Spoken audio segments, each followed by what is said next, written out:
recently came across your company and I'd like for you to explain a bit more what you guys do. No problem. We're a furniture producing company. We use mahogany wood. We ship that mahogany from Belize, which is a country that borders Mexico. Once we actually get it here is when we take it to our factory and we manufacture the furniture. We then take the furniture and we sell it to high-end furniture stores who then sell it to their clients. Okay, and where do you buy your mahogany? We buy our mahogany from Pine Lumber Company, which is a local company in Belize, and they get the mahogany from the locally harvested mahogany, which actually takes place in Belize. So shipper-wise, what do you guys use? Jason can actually talk to you about that. The shippers we're going to use is Zim from Belize to New Orleans. Then from New Orleans to get it to Fayetteville, we're going to use rail transportation. And I saw you said rail. Why not use trucks? The Arkansas-Missouri Railroad gives us more stable and cheap mode of transportation. Okay. And can you describe the timeline? The lead time is fairly long. You got 20 days to ship from Brazil to New Orleans. Then another week to ship from New Orleans to Fayetteville. After that, you've got about 2 weeks of manufacturing time. We have high trained workers and specialized equipment. We do handcraft a lot of our custom products, so that takes a little bit longer. Overall, you're looking at an average of about 45 days worth of lead time. And what are some of the documents needed for the transportation of the wood?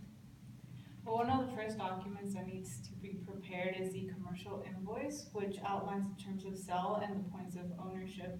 A packing list must also accompany this shipment because it provides description of all the cargo, as well as a shipper's letter of instructions must be prepared for the carrier, the ocean carrier specifically, providing instructions of how to handle the product while it's in transit, as well as a manifest form.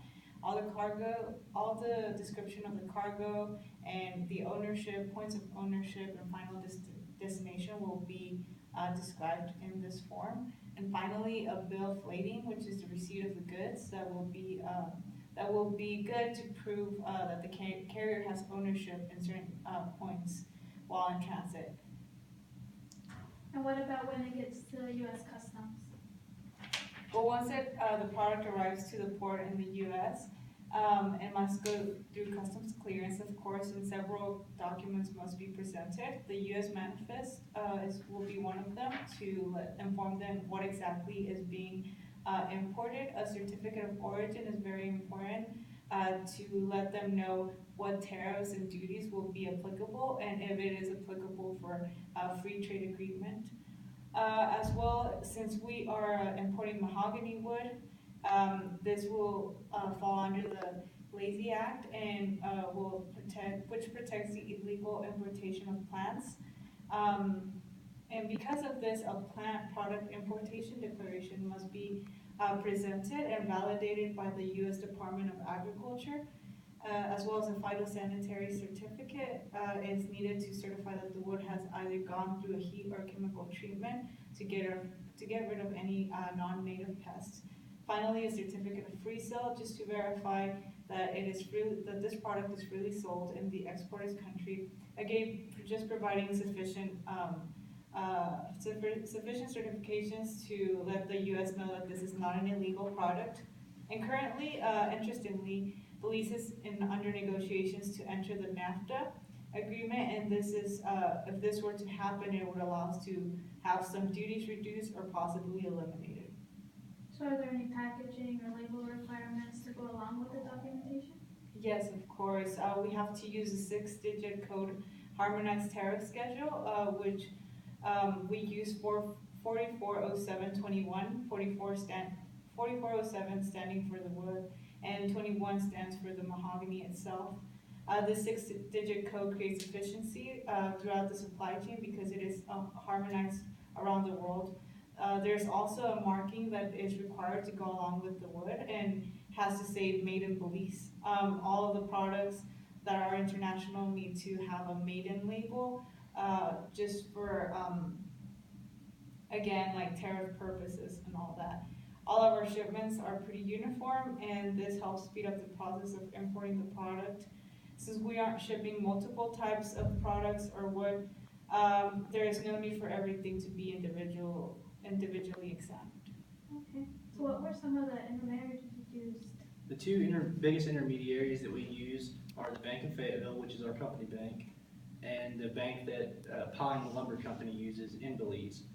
Our two banks actually negotiate together.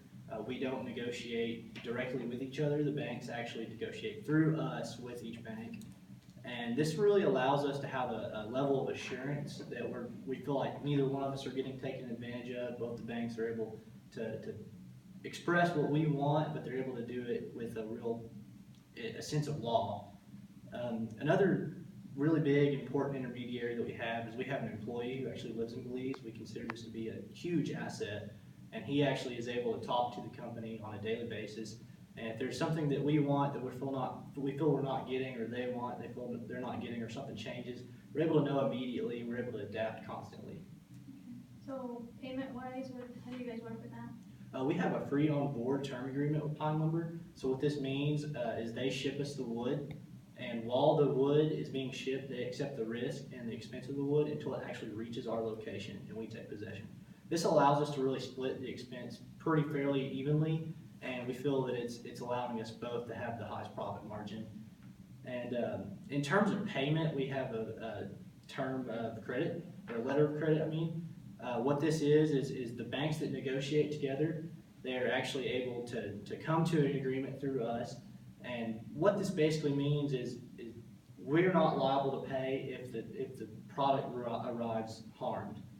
So if the product arrives and it's not in the shape that it should have been, we have a level of security. But if the product arrives and there's nothing wrong with it and everything has gone smoothly, then we pay. And this really allows us both to have a level of security, because we're not just taking advantage of them and they're not just taking advantage of us. And it's allowed us to have a long-term contract with them. And it's allowed us to both be financially secure over the long term.